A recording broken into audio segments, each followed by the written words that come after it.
Assalamualaikum warahmatullahi wabarakatuh. Ketemu dengan saya lagi ya, Ibu Rida di channel YouTube Rida Sang Juara. Kali ini pada pertemuan ke-15 saya akan membahas tentang penilaian kinerja ya. Penilaian kinerja ini masuk pada mata kuliah akuntansi internasional. Baik ya, langsung saja.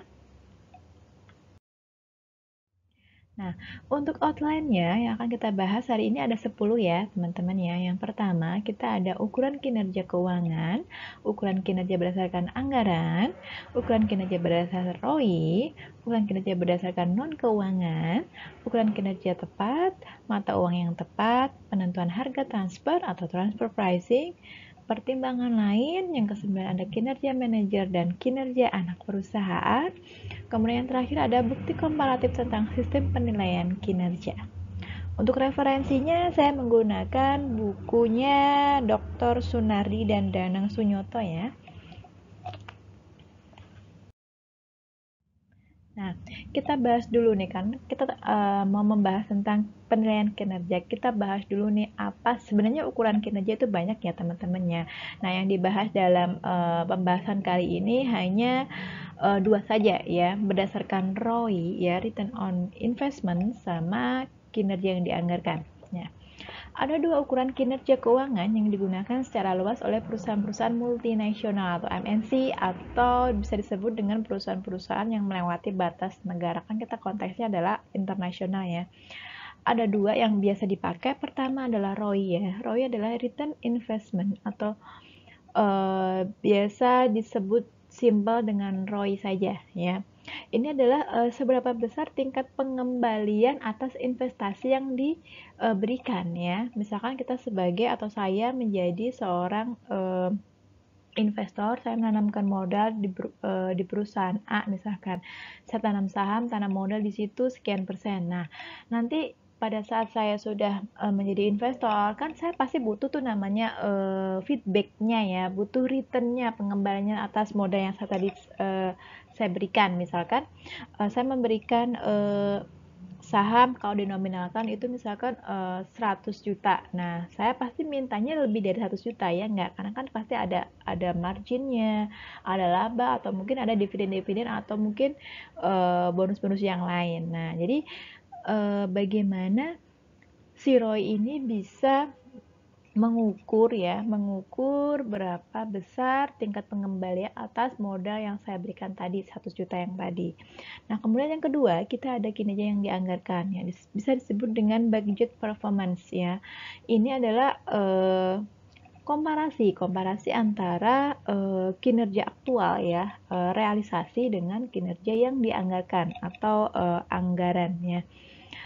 ROI membandingkan laba perusahaan terhadap suatu basis tertentu, sementara kinerja yang dianggarkan membandingkan antara hasil operasi aktual terhadap hasil operasi yang dianggarkan. Nah, kemudian untuk esensi pengendalian melalui anggaran atau budgetary control adalah bahwa setiap perbedaan antara pencapaian aktual dari pencapaian yang dianggarkan dapat ditelusuri ke manajer unit yang bertanggung jawab, yang akan menjadikan informasi tersebut sebagai umpan balik dalam menentukan langkah-langkah selanjutnya. Jadi dua ukuran kinerja ini bisa menjadi sistem pengendali ya, sistem kendali di suatu perusahaan. Nah, kita masuk pada pokoknya ukuran kinerja berdasar anggaran. Sebagian besar perusahaan menggunakan anggaran sebagai alat dalam sistem pengendalian atau control system. Anggaran disusun untuk secara formal menyatakan kegiatan-kegiatan yang akan dilaksanakan dan hasil-hasil yang akan dicapai dalam satu periode tertentu di masa mendatang, biasanya 1 tahun. Nah, ini teman-teman, jadi anggaran itu ternyata tidak hanya berfungsi sebagai estimasi dalam melakukan pemasukan atau pengeluaran keuangan ya, tapi bisa juga digunakan sebagai alat kontrol ya, alat kendali ya secara keseluruhan ya, karena anggaran ini kan dibuat misalkan nih divisi marketing ya, divisi marketing melakukan promosi, dia harus buat anggaran. Kemudian divisi penjualan, dia mau melakukan penjualan, dia juga harus buat anggaran, ya kan? Kemudian misalkan mau hire konsultan misalkan ya, konsultan pajak atau mungkin konsultan akuntansi atau KJ atau dan seterusnya, itu kan juga pasti melakukan estimasi anggaran. Makanya dibilang dia dianggap sebagai sistem pengendali ya. Oke.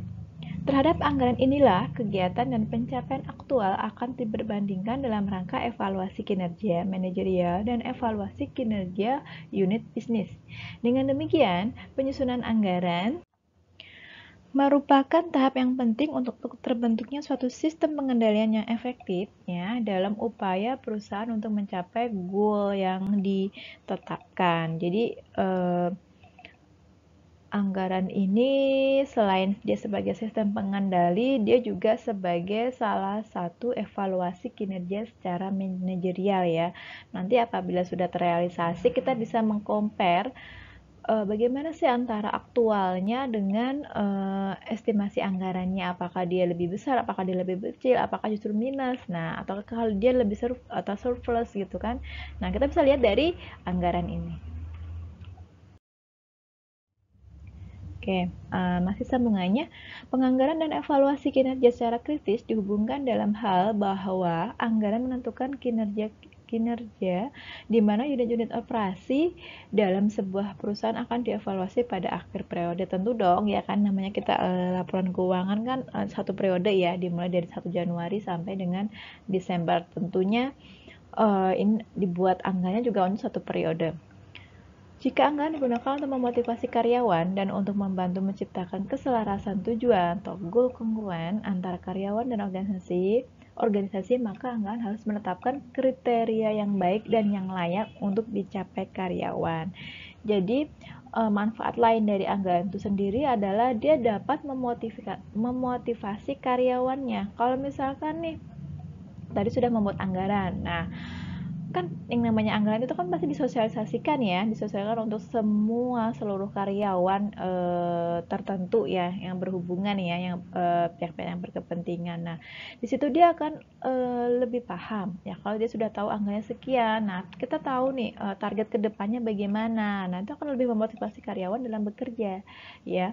Memotivasi kemana? Memotivasi untuk mencapai tujuan bersama. Nah, kita masuk ke ukuran kinerja berdasarkan ROI. Kita bahas dulu untuk yang ROI ya. Return on Investment. Sehubungan dengan kriteria ukuran kinerja keuangan, maka ada isu-isu tambahan yang muncul khususnya untuk ROI. Nah, ROI ini bisa menyangkut apa saja? Bisa menyangkut tentang identifikasi komponen-komponen ROI, kemudian pengukuran akuntansi ROI. Nah, variasi ROI berhubungan dengan elemen-elemen laba dan basis investasi yang sesuai. Laba tersebut mungkin tidak mencerminkan sifat strategi dan misi suatu unit luar negeri yang mungkin berfungsi sebagai penyedia komponen-komponen yang mempunyai harga pokok rendah bagi anak-anak perusahaan lain dalam jaringan internasional sebuah MNC ya, atau multinational corporation. Jadi maksudnya di sini ya, kalau berbicara dengan ROI ya, kalau kita berbicara dengan ROI itu tidak hanya membahas tentang ROI-nya saja, tapi membahas seluk-beluk yang ada di dalamnya berkaitan dengan bagian-bagian tentang laba, profit, kemudian investasi, ya kan, kemudian dikaitkan dengan strategi bisnis ya, karena perusahaan itu menampilkan ROI atau menampilkan laba itu kan belum sepenuhnya apakah dia benar-benar mencerminkan tentang keadaan laba yang sebenarnya. Bisa saja laba yang diberikan atau yang disajikan itu tidak mencerminkan sifat strategi dari misi-misi satu organisasi tersebut ya. Seperti yang dijelaskan di sini ya, tidak mencerminkan sifat strategi dari misi suatu unit. Nah, seperti ini. Di samping itu, perbedaan standar akuntansi antar negara yang digunakan untuk mengukur laba juga menyebabkan hasil operasi anak perusahaan tidak dapat secara tepat mencerminkan besarnya kontribusi anak perusahaan tersebut ya terhadap total laba sebuah MNC. Nah, dari kalimat ini bisa dijelaskan bahwa eh, perbedaan standar ya, perbedaan standar dalam hal ini adalah standar akuntansi. Tiap negara itu kan berbeda-beda, standarnya sudah berbeda, otomatis penerapannya pun bisa jadi sama, bisa berbeda antar negara. Nah, ini yang bisa menjadikan dianggap tidak secara tepat bisa mencerminkan kontribusi laba yang sebenarnya ya. Ini menjadi dampak atau menjadi kendala tersendiri ya bagi tiap perusahaan induk dan cabang ya. Tapi ROI ini masih bisa, seenggaknya masih bisa membantu ya untuk bisa mengukur kinerja perusahaannya dia baik atau tidak ya. Jadi nggak salah juga ya untuk ROI ini. Nah, ukuran kinerja ROI. Untuk mengatasi kelemahan-kelemahan yang tadi ya, yang tadi di atas ya, jadi anggap bahwa laba itu belum tentu mencerminkan keadaan laba sebenarnya, belum tentu mencerminkan tentang visi dan misi organisasi, belum tentu mencerminkan bisa jadi di dalam laba tersebut ada transfer pricing ya kan, ada biaya-biaya yang belum tercover. Nah kan kita nggak tahu faktanya banyak. Nah, untuk mengatasi kelemahan-kelemahan tersebut, akuntan korporasi perlu menetapkan seakurat mungkin pengembalian atau return yang berkaitan dengan keberadaan anak perusahaan di luar negeri. Nah, dengan demikian laba yang dilaporkan harus disesuaikan dengan hal-hal seperti, jadi pada saat kita menentukan laba, kita harus benar-benar memposisikan atau memposting ya, memposting atau mengepost akun-akun tertentu sesuai dengan detailnya masing-masing ya.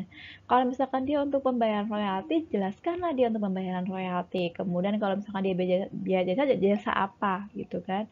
Kemudian alokasi biaya korporasi yang dibebankan pada anak perusahaan yang bersangkutan. Nah, jenis biayanya apa saja yang dialokasikan. Kemudian yang kedua, laba dari penjualan korporasi kepada anak perusahaan. Jadi harus jelas ya, misalkan ada perusahaan induk, ada perusahaan cabang atau anak. Nah, perusahaan induk dia menghasilkan labanya berapa? Dia harus jelas. Kemudian di cabang atau di anak dia juga harus memberikan kontribusi laba sekian persen, berapa nominalnya. Itu juga harus jelas. Nah, nanti pada saat terakhir baru bisa dikonsol. Nah, kelihatan laba induk sekian, laba cabang atau anak cabang berapa sekian. Nah, jadi ada urut-urutannya ya, supaya ROI-nya lebih mudah tertata, lebih mudah dihitung ya, dan lebih proporsional. Nah, sekarang kita simak ukuran kinerja. Kalau yang ROI tadi adalah ukuran kinerja secara keuangan ya. Kalau sekarang yang kita coba bahas adalah ukuran kinerja berdasarkan non keuangan. ROI merupakan salah satu ukuran kinerja keuangan yang banyak digunakan oleh perusahaan-perusahaan transnasional di samping ukuran kinerja berdasarkan anggaran. Ukuran kinerja keuangan yang lain, meskipun tidak relatif, tidak banyak digunakan, diperlukan agar dapat dilakukan evaluasi yang mampu memotivasi manajer untuk bertindak sesuai dengan visi dan misi unit yang menjadi tanggung jawabnya. Sebelum tahun 90-an, pada umumnya kinerja manajer hanya diukur berdasarkan perspektif keuangan. Jadi kala itu ya, pada tahun 90-an itu hanya berorientasi pada ukuran kinerja keuangan saja ya. Fokus perhatian dan usaha manajer lebih diarahkan pada perwujudan kinerja keuangan dan cenderung mengabaikan kinerja non-keuangan. Padahal ini salah ya. Jadi paradigma di tahun 90-an itu perusahaan atau instansi multinasional atau enterprise ya, mereka lebih memprioritaskan atau lebih cenderung memakai ukuran kinerja finansial. Ya, kalau finansial itu kan dia cenderung lebih ke jangka pendek ya, jangka panjangnya belum tentu tercover. Nah, padahal perusahaan itu penting untuk melakukan dua-duanya, baik itu ukuran kinerja keuangan maupun ukuran kinerja non keuangan. Dua-duanya sangat penting dan harus berdampingan ya, tidak boleh terpisah. Nah, karena dua-duanya saling melengkapi ya. Ada beberapa bagian yang dia bisa diukur dengan kinerja keuangan, tapi dia tidak bisa diukur dengan kinerja non keuangan dan sebaliknya. Jadi dua-duanya ini penting. Kinerja keuangan yang berkelanjutan, sustainable, tercermin dalam kinerja non keuangan. Nah, yang tadi saya bilang, kalau kinerja keuangan itu lebih ke jangka pendek. Tapi kalau untuk kinerja yang berkelanjutan atau jangka panjang, ini lebih ke non keuangan. Mengabaikan kinerja non keuangan berarti mengabaikan keuangan jangka panjang ya.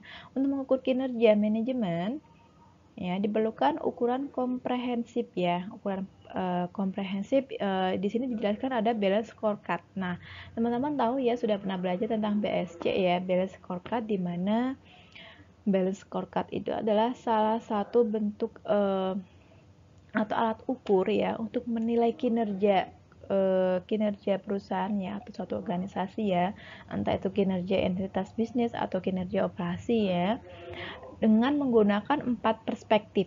Nah, yang pertama ada keuangan ya, ada keuangan, ada pelanggan, ada proses bisnis dan pembelajaran serta pembelajaran ini kurang ini typo ya, harusnya ada keuangan, ada pelanggan, ada proses bisnis internal, kemudian proses pembelajaran dan bertumbuh nih harusnya. Jadi melihat bagaimana suatu instansi atau suatu perusahaan itu mengukur kinerjanya tidak hanya berdasarkan modal saja, tidak hanya berdasarkan keuangan saja, tapi dia juga melihat faktor lain ya, tidak hanya keuangan, tapi juga melihat dari sisi pelanggan, dari sisi proses bisnis internal, dari sisi proses pembelajaran maupun bertumbuh. Kalau keuangan ini bagaimana perusahaan tersebut melihat dari sisi keuangan ya, seberapa besar sih kontribusi keuangan yang bisa diberikan untuk perusahaan. Tapi kalau untuk yang pelanggan ini berhubungan dengan berhubungan dengan pihak eksternal ya, seberapa besar sih kontribusi pelanggan terhadap perusahaan kita. Nah, membantu seberapa besar gitu. Kemudian kalau untuk proses bisnis internal ini kaitannya untuk bagaimana perusahaan dalam proses bisnisnya, baik dengan pelanggan, maupun dengan customer, atau mungkin dengan supplier, pemasaran atau pemerintah, itu tetap survive ya, tetap bertahan. Jadi nggak kabur mereka. Misalkan ada pelanggan tuh nggak kabur. Bagaimana proses bisnisnya berjalan dengan baik, bagaimana pengendalian internalnya dan seterusnya. Kemudian kalau untuk proses bertumbuh ya, ini pembelajaran sama bertumbuh ini bagaimana si perusahaan tersebut peka terhadap suatu perubahan ya, perubahan global yang terjadi di perusahaan tersebut. Kemudian bagaimana dia bisa bangun dari keterpurukan, misalkan tadinya dia rugi ya beberapa periode, kemudian dia bangun lagi, bagaimana dia bisa kembali ke posisi stabil gitu kan. Kemudian bagaimana dia belajar tentang pengalaman-pengalaman yang sebelum-sebelumnya untuk menaikin margin, misalkan menaikin omset.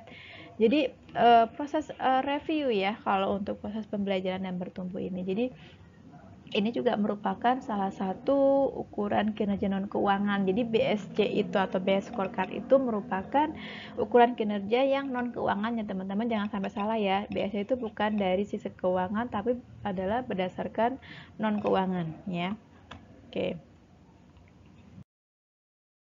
Nah, ini masih sambungan. Beberapa keuangan non keuangan yang penting adalah, jadi ini maksudnya adalah salah atau beberapa contoh ya ukuran kinerja berdasarkan non keuangan itu diantara tidak hanya BSC ya, tapi juga ada pangsa pasar, kemudian ada kepuasan nasabah, semangat karyawan, ada pengembangan karyawan, produktivitas, ada kinerja pengiriman ya, pengakuan nama, dan hubungan dengan pemerintah atau tuan rumah. Nah, ukuran-ukuran non keuangan yang lain tidak kalah penting adalah yang berkaitan dengan kinerja lingkungan. Jadi kalau tentang lingkungan kita juga bisa berhubungan dengan relasi masyarakat ya. Karena perusahaan multinasional merupakan subjek kritik yang terus meningkat sehubungan dengan masalah lingkungan tersebut. Jadi seperti kayak CSR itu juga bagian dari ukuran kinerja non keuangan ya. Tapi konteksnya adalah lingkungan. Sebuah manfaat yang penting dari ukuran-ukuran non keuangan adalah bahwa ukuran-ukuran tersebut dapat dilaporkan secara tepat waktu dan problem-problem yang diidentifikasi dapat segera dibahas secara segera ya, sebelum problem-problem tersebut mempengaruhi kinerja keuangan masyarakat. Jadi kalau untuk non keuangan tuh lebih mudah dilaporkan ya teman-teman ya, datanya cepat tersedia daripada yang keuangan. Kalau keuangan kan teman-teman tahu ya, untuk membuat laporan keuangan pun bukti transaksinya dia harus ada, lawan transaksinya juga harus ada ya kan, harus dikumpulin dulu gitu kan. Tapi kalau untuk keuangan ini sudah tersedia, tinggal membuat, mengentry ya, mengentry kemudian dipadukan ya, dianalisa.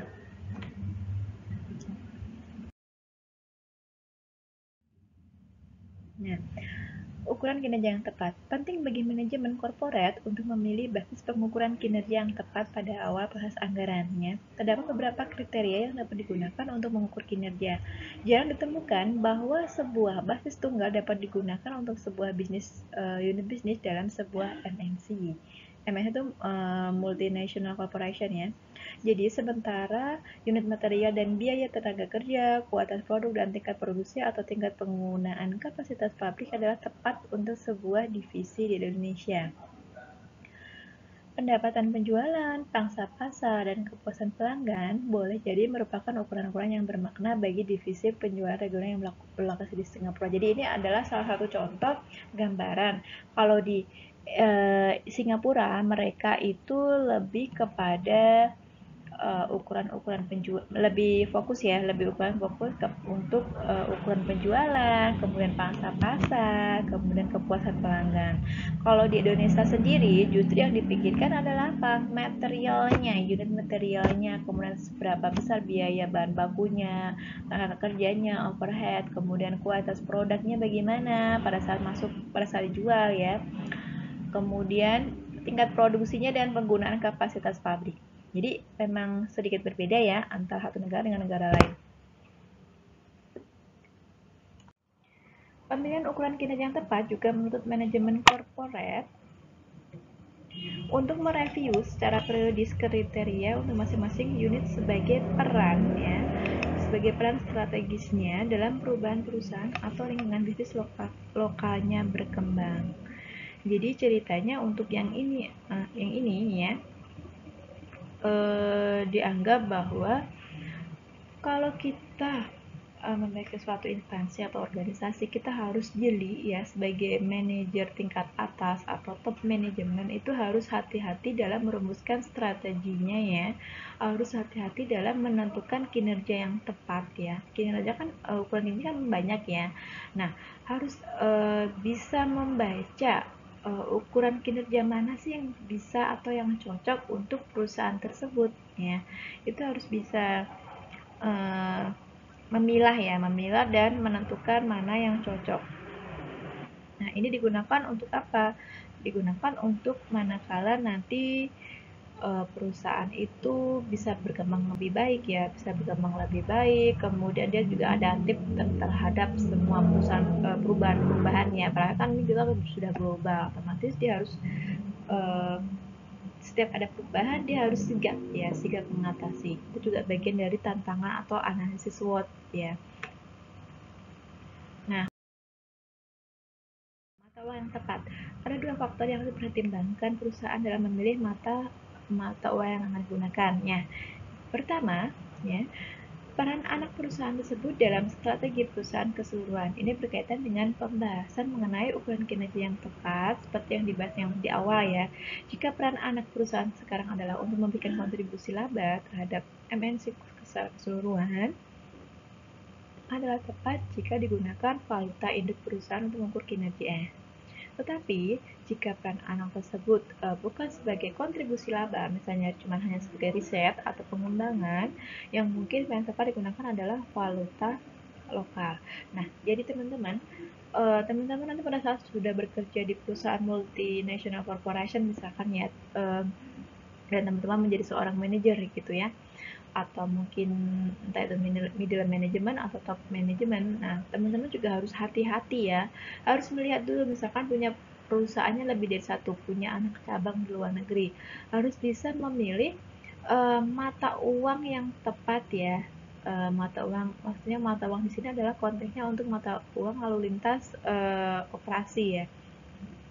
Kalau misalnya memang cabang tersebut itu dia memang sebagai distribusi laba ya, atau dia memberikan fokusnya adalah untuk kontribusi laba. Nah, teman-teman yang dipakai adalah jangan menggunakan mata uang lokal ya, tapi gunakanlah mata uang currency yang ada di negara tersebut. Ya, itu akan lebih menguntungkan. Tetapi kalau misalkan cabang tersebut itu didikan di luar negeri itu tidak untuk kontribusi laba, misalkan hanya untuk project ya, misalkan untuk R&D ya, research and development, misalkan untuk penelitian riset segala macam. Nah, itu baru pakailah mata uang lokal ya, mata uang lokal yang ada di negara utama ya, gitu. Jadi hati-hati ya untuk memilih mata uang tepat. Kemudian yang metode yang kedua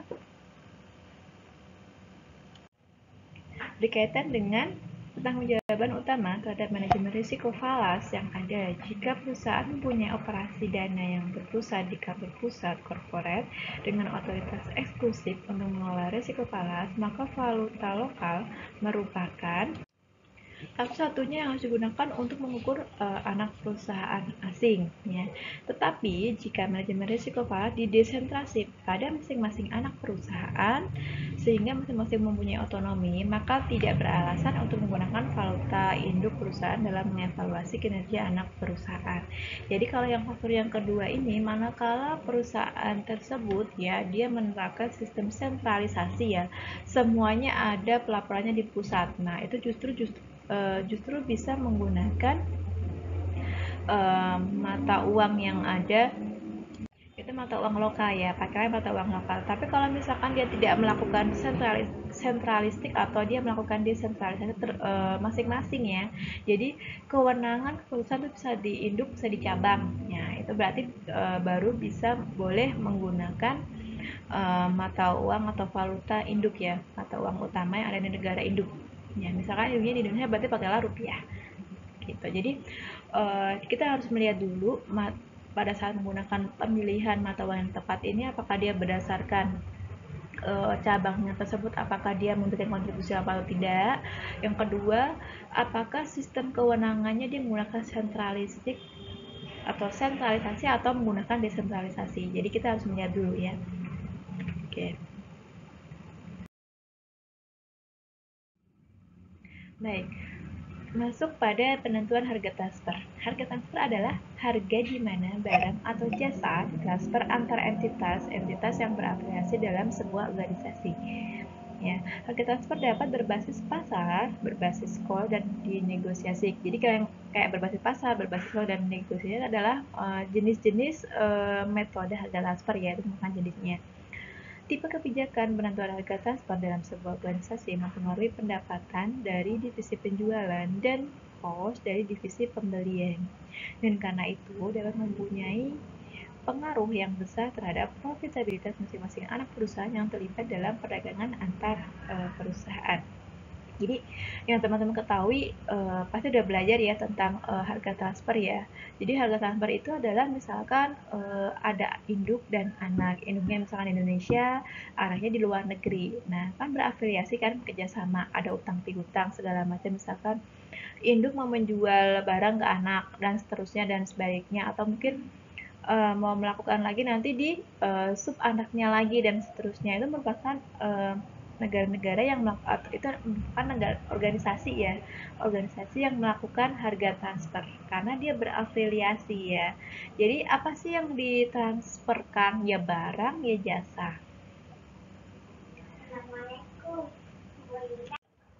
Nah, jadi untuk perusahaan-perusahaan yang memiliki induk kemudian cabang yang ada di luar negeri itu tidak mungkin tidak melakukan harga transfer ya. Jadi pasti mereka melakukan transfer pricing.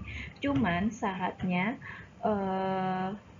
apakah mereka itu menerapkan atau mengimplementasikan transfer pricing itu sudah tepat atau belum? Karena transfer pricing sendiri juga masih merupakan paradigma ya.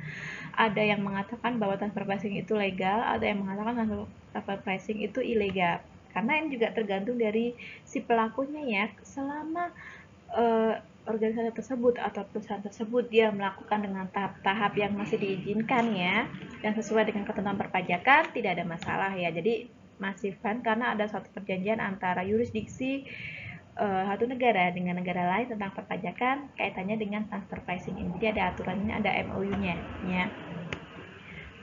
Tetapi tentunya organisasi atau perusahaan tersebut harus mendaftarkan diri ya di yurisdiksi perpajakan setempat. Secara alami, perusahaan akan memilih kebijakan penentuan harga transfer yang didasarkan pada tujuan entitas yang bersangkutan secara keseluruhan, seperti meminimalisasi pajak, menggerakkan dana secara internasional, dan sebagainya. Tetapi dalam mendesain sistem evaluasi kerja, MNC perlu untuk mempertimbangkan tipe-tipe kebijakan bantuan harga transfer untuk masing-masing perusahaan. Jadi tadi yang sudah saya singgung ya, jadi ada beberapa metode. Sebenarnya ada banyak metode bantuan harga transfer ya. Ada selain tiga ini, ada berbasis pasar, berbasis core, dan negosiasi ya. Ada masih banyak preferensi yang lain, ada banyak masih cara-cara yang lain metodenya. Nah, itu yang harus dilakukan perusahaan ya. Pada saat mereka memilih metode bantuan harga transfer tersendiri juga mereka harus hati-hati karena ada salah satu risikonya yang ada konsekuensinya ya. Misalkan contohnya adalah menggunakan metode yang negosiasi. Misalkan yang ketiga ini ya, dengan metode jenis di negosiasi ya. Ini artinya antara perusahaan ya, perusahaan induk dengan perusahaan cabang ini dia melakukan negosiasi dengan antar transaksi bisnisnya, tetapi juga melibatkan perpajakan ya, melibatkan orang fiskus di sini ya, karena kan pasti izin ya. Jadi izin ini berdasarkan negosiasi kesepakatan bersama. Nanti mana sih harga yang akan ditentukan, apakah dia menggunakan harga wajar atau present value atau dan lain-lain gitu kan. Jadi memang ada konsekuensinya. Begitu juga dengan misalkan menentukan berbasis cost. Nah, jadi kalau berbasis cost ini ditentukan berdasarkan nilai terendah ya, nilai terendah atau mungkin nilai tertinggi. Nah, jadi pada saat perusahaan menentukan metode harga transfer, mereka juga harus hati-hati karena ada konsekuensinya. Oke. Nah, sebelum masuk ke sini, saya akan berikan untuk keywordnya ya, teman-teman, simak baik-baik. Keyword untuk pertemuan 15 ini adalah hashtag ya, hashtag 01, 01-nya di depan ya, nggak di belakang. Hashtag 01 penilaian kinerja ya, itu untuk orang pertama yang menulis ya. Kemudian untuk yang orang kedua dan seterusnya bisa tinggal diurutkan saja hashtag 02 penilaian kinerja dan seterusnya. Yang ketiga hashtag 03 penilaian kinerja dan seterusnya ya, oke. Silahkan teman-teman tulis di kolom komentar yang ada di channel YouTube saya, Rida Sang Juara, kemudian disertai kesimpulannya ya, kesimpulan dari hasil paparan video yang saya sajikan ini. Silahkan ditulis di kolom komentar ya. Bagi yang belum paham mungkin ya, bisa dicoba di replay lagi videonya ya, dicoba replay lagi, ambillah intisarinya ya. Jadi teman-teman menggunakan memberikan kesimpulan atau memberikan ulasan menggunakan bahasa sendiri ya. Oke, itu saja saya ulangi untuk keywordnya di hari pertemuan ke-15 ini adalah hashtag 01 penilaian kinerja. P besar, K besar, sambung ya. Oke, itu. Dan diiringi dengan hasil kesimpulan ya. Oke, sekarang kita lanjut ke pertimbangan lain. Terdapat sejumlah faktor lain yang harus dipertimbangkan dalam menentukan sistem evaluasi kinerja yang bermakna bagi anak-anak perusahaan yang berlokasi di negara-negara yang berbeda. Tujuan yang mendasarinya adalah memberikan motivasi kepada karyawan dan untuk mempunyai ukuran kinerja anak perusahaan yang tepat. Nah, sejumlah variabel ekonomi makro dapat berpengaruh buruk terhadap profitabilitas. Teman-teman tahu ya, untuk variabel ekonomi makro itu jenisnya banyak. Bisa pertumbuhan ekonomi ya kan, bisa GDP, bisa profitabilitas, bisa tingkat inflasi, banyak sekali ya. Saya ulangi, sejumlah variabel ekonomi makro dapat berpengaruh buruk terhadap profitabilitas. Pertama, sebabnya adalah tingkat inflasi yang berbeda dapat mempengaruhi pengukuran kinerja di negara yang berbeda. Nah, kalau misalkan negara A dengan negara B itu dia inflasinya beda, apakah mudah, apakah susah apakah mudah untuk merumuskan ROI-nya? Apakah mudah untuk menghitung profitabilitasnya? Susah ya. Kemudian yang kedua, tingkat stabilitas politik yang berbeda antar negara dapat berpengaruh secara signifikan terhadap kinerja divisi-divisi yang berbeda. Nah, ini juga sama. Kalau stabilitas politik di negara A dengan negara B itu sama, mudah ya untuk menentukan, karena kan seragam, bisa lebih mudah untuk mengukur profitabilitasnya. Tapi kalau misalkan stabilitasnya berbeda ya, kemudian hukum politik di negara tersebut juga berbeda, aturannya juga berbeda, kebijakan publiknya juga berbeda. Nah, itu susah sekali ya. Jadi justru akan menjadi kendala. Maka dibilang sejumlah faktor ekonomi yang berpengaruh buruk terhadap profitabilitas, yang harusnya dia lebih baik malah justru dia menurun ya kan. Jadi kita harus hati-hati terhadap stabilitas politik. Sedangkan Indonesia, kalau misalkan lagi pergantian presiden itu kan pasti inflasi naik turun ya, bahkan ada yang naik tinggi sekali gitu kan. Kemudian stabilitas politiknya menjadi tidak stabil ya, menjadikan perusahaan-perusahaan yang dalam hal ini tanda kutip ya, perusahaan-perusahaan yang besar itu yang tadinya dia profitnya itu stabil, smooth gitu kan, tiba-tiba karena ada pergantian politik, ada pergantian presiden misalkan, dia tiba-tiba menjadi turun drastis atau mungkin jadi naik signifikan. Jadi ini juga berpengaruh. Kemudian yang ketiga, situasi tenaga kerja di sebuah negara ya dapat dibedakan dari relasi tenaga kerja dalam sebuah perusahaan, dapat berpengaruh signifikan terhadap operasi anak perusahaan di negara tersebut ya. Ya, kalau yang ini itu berkaitan dengan situasi di negara tertentu yang berhubungan dengan tenaga kerja. Misalkan di negara A, di negara A itu misalkan dia ada demo, ya kan? Dia ada demo, otomatis dia akan misalkan ada demo di tempat lokasi A, dan di lokasi tersebut itu banyak sekali pabrik ya, banyak sekali tenaga kerja yang mau masuk di pagi hari. Tiba-tiba ada demo, otomatis mengganggu nggak? Nah, itu mengganggu sekali ya. Mengganggu sekali. Ini baru satu negara, gimana kalau misalkan lebih banyak negara, ya kan? Ini justru tidak bisa, justru tidak menjadikan operasional perusahaan tersebut berjalan dengan lancar ya, justru malah terganggu ya dengan adanya apa namanya, situasi tenaga kerja yang tidak kondusif. Jadi ini adalah 1, 2, 3 ini adalah salah satu beberapa faktor ya yang bisa memberikan dampak buruk bagi laba ya, bagi profitabilitas, bagi ROI ya. Karena dengan adanya 1, 2, 3 ini ya, ini bisa membuat profitabilitas lebih tinggi atau mungkin bahkan turun. Ya, jadi harus hati-hati untuk pertimbangan-pertimbangan ini. Nah, kinerja sekarang kita bahas tentang kinerja manajer dan kinerja anak perusahaan. Terdapat beberapa faktor yang mempengaruhi kinerja anak perusahaan yang tidak dapat dikendalikan oleh para manajer anak perusahaan yang bersangkutan. Dalam kasus tertentu, manajer anak perusahaan tidak mempunyai kendali karena induk perusahaan memutuskan bahwa sentralisasi fungsi tertentu atau mandat untuk kebijakan tertentu merupakan kepentingan yang lebih besar dari perusahaan secara keseluruhan. Jadi hati-hati kalau misalkan sistem kewenangan sifatnya sentralisasi, hanya ada di pusat ya, otomatis kan di cabang atau di anak tidak bisa melakukan pengambilan keputusannya. Nah, itu juga harus hati-hati ya.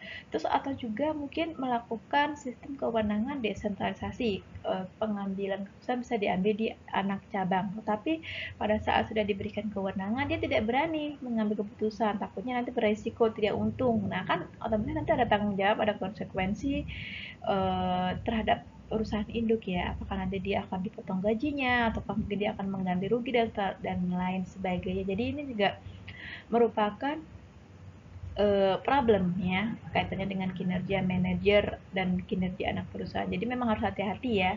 Biasanya top manajer itu akan memberikan kewenangan keputusan yang ada di cabang-cabang itu ke orang-orang yang benar-benar dia kompeten ya dan bisa bertanggung jawab dengan baik. Salah satu contohnya adalah sentralisasi fungsi bendahara di mana manajemen risiko falas pada kantor pusat korporat. Ini adalah salah satu contoh kewenangan sentralisasi ya pada fungsi bendahara. Jadi bendahara ini dia memegang baik induk maupun cabang ya, katanya dengan selisih falas ya, risiko falas.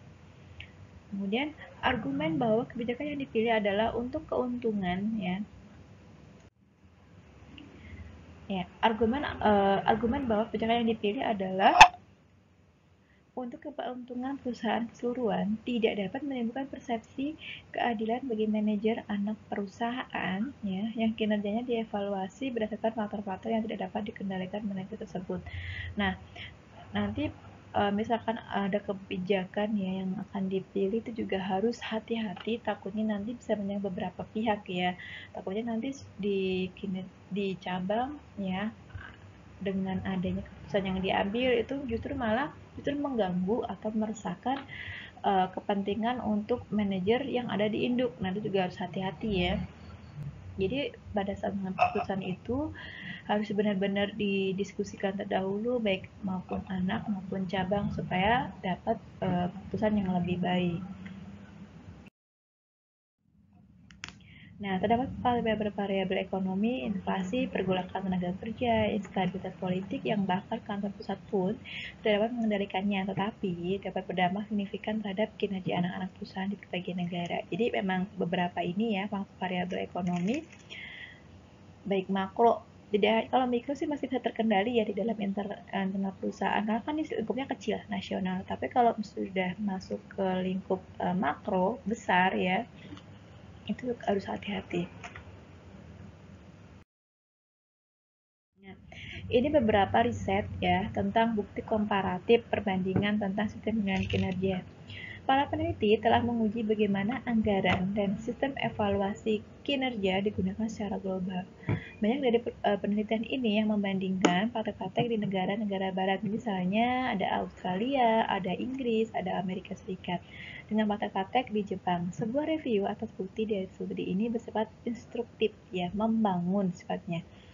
Studi-studi yang membandingkan praktek-praktek penganggaran dan evaluasi kinerja di Jepang dan Amerika Serikat menemukan bahwa, jadi ini teman-teman, ini adalah salah satu riset ya, riset yang sudah dilakukan oleh beberapa peneliti yang mencoba membandingkan antara praktek praktek penilaian kinerja yang ada di negara Jepang dan di negara Amerika Serikat. Ya, yang pertama ditemukan hasil bahwa rata-rata ya, maksudnya ya, rata panjang waktu yang digunakan dalam menyusun anggaran adalah lebih panjang di Amerika Serikat daripada di Jepang. Jadi di Amerika Serikat itu teman-teman, mereka lebih lama dalam menyusun laporan bisa jadi laporan keuangan, atau mungkin pada saat mengukur penilaian kinerja berbasis keuangan itu justru lebih lama dibandingkan negara Jepang. Jepang lebih cepat. Kemudian yang kedua, perusahaan Amerika Serikat cenderung berfokus pada ukuran-ukuran kinerja profitabilitas dalam anggaran mereka, yang hanya ROI. Sementara perusahaan-perusahaan yang di Jepang justru fokusnya pada ke volume penjualan dan pangsa pasar. Ini beda. Jadi di Amerika Serikat mereka tuh orientasinya adalah profit ya, profitabilitas atau ROI. Jadi mereka lebih fokus pada ukuran kinerja berdasarkan ROI ya, keuangan. Tetapi kalau di Jepang justru mereka lebih ke non keuangan, justru ada penjualan, ada pangsa pasar. Jadi agak sedikit. Jadi ini berbeda ya. Yang ketiga, perusahaan-perusahaan Amerika Serikat menggunakan variansi atau penyimpangan anggaran terutama untuk mengevaluasi kemampuan forecastingnya, ramalan para manajer divisi, dan kemampuan manajemen, sementara perusahaan-perusahaan Jepang menggunakan variansi anggaran terutama untuk pengakuan problem secara tepat waktu untuk memperbaiki anggaran periode berikutnya. Jadi kalau di Jepang itu mereka justru lebih ke perbaikan ya, untuk memperbaiki anggaran di akan masa datang ya. Tapi kalau untuk yang di perusahaan Amerika Serikat ini, mereka justru mengevaluasi forecastingnya ya, ramalan tentang evaluasi kinerjanya. Kemudian yang keempat, kompensasi dan promosi para manajer Amerika Serikat lebih diakibatkan oleh kinerja anggaran mereka dibandingkan dengan para manajer di Jepang. Jadi kalau di Amerika Serikat itu untuk hal kompensasi dan promosi itu dampaknya dari kinerja anggaran. Kalau kinerja anggarannya dia bagus, dia akan memberikan promosi yang baik, akan memberikan kompensasi atau bonus yang baik. Tapi kalau yang di Jepang ini dia lebih rendah ya, tidak terlalu banget, sama-sama dengan menggunakan evaluasi atau kinerja anggaran, tapi dia lebih sedikit ya, lebih sedikit, tendensinya lebih sedikit. Tapi kalau Amerika Serikat mereka kan lebih fokus banget. Kalau kinerjanya bagus otomatis promosinya besar, kompensasinya besar. Tapi kalau di Jepang mungkin bisa sebanding atau mungkin lebih kecil ya. Lanjutannya, sebuah studi lain yang membandingkan sistem pengendalian manajemen dan evaluasi kinerja antara perusahaan Inggris dan Jepang juga menemukan bahwa perusahaan Inggris cenderung untuk berfokus pada sistem kontrol untuk meningkatkan laba jangka pendek ya. Jadi ini keuangan ya, yang mengorbankan benefit jangka panjang. Nah, ini di Inggris nih teman-teman. Tapi teman-teman juga jangan tiru ya, karena ini kurang baik. Seperti dalam bidang-bidang seperti R&D dan pelatihan manajemen. Sementara di perusahaan Jepang lebih berfokus pada perencanaan strategik dan menekan pertumbuhan penjualan dan pangsa pasar. Ya, jadi sedikit berbeda ya. Oke. Studi berikutnya membandingkan praktek akuntansi manajemen di Australia dan Jepang. Ya, kalau yang di atas tadi kan Inggris ya, Inggris dengan Jepang. Kemudian yang berikutnya adalah Australia dengan Jepang. Temuan yang utama adalah bahwa praktek-praktek akuntansi manajemen pada perusahaan-perusahaan Australia menekankan alat-alat kontrol cost pada tahap manufacturing. Sementara perusahaan-perusahaan Jepang jauh lebih memperhatikan alat-alat perencanaan cost dan reduksi cost pada tahap desain produk. Penelitian pada perusahaan-perusahaan Australia menyatakan bahwa mereka lebih memperhatikan alat-alat akuntansi yang terutama digunakan untuk perencanaan dan pengendalian kos dan pelaporan keuangan. Sebaliknya, fokus untuk perusahaan Jepang itu justru bukan alat akuntansinya ya, tapi target costingnya, targetnya, pembiayaannya, bagaimana cara membiayakannya. Pembiayaannya menunjukkan bahwa terjadi penekanan yang lebih besar pada manajemen cost ya. Kita tahu bahwa Jepang itu kan dia bekas dari daerah koloni ya, tanah jajahan ya, otomatis mereka membutuhkan waktu untuk bisa menekan biaya serendah mungkin begitu. Tapi beda dengan Amerika Serikat. Kalau Amerika Serikat kan mereka justru peraturan yang sudah ada, mereka justru akan meningkatkan nilai ya, atau meningkatkan value. Nah, ini temuan-temuan yang sangat berbeda antara Jepang di satu pihak dan Inggris, Amerika Serikat, dan Australia di lain pihak disebabkan karena Jepang merupakan negara yang kalah dalam Perang Dunia Kedua. Sebagai negara yang kalah perang, Jepang lebih mengalami kesulitan dalam memasuki pangsa dunia dibanding pangsa pasar ya, dibanding dengan negara-negara pemenang perang seperti Inggris, Amerika Serikat, dan Australia.